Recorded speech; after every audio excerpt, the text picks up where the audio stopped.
This is the whole, ito yung arena na mangyayari, itong set na dito tayo ngayon. It's a 1 versus 100.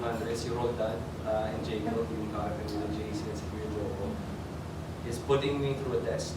And if I survive this test, I think I can say, kasi nandun naman na tayo ngayon, if I survive this test, makakapasok na ako sa grupo nila. And there's also a reason kung ba't ako papasok sa grupo nila. But, and I was just going back sa meeting na, nagbibigyan ako ng konting storyline, and sabi ko si Jeremy, kung na kayo mag-direct nitong 1 versus 100 ba? Siyempre, nagpakulang ako, parang, sige po. Pero loob ko parang, alam mo yun, but again, just going back to it, it's a safe space.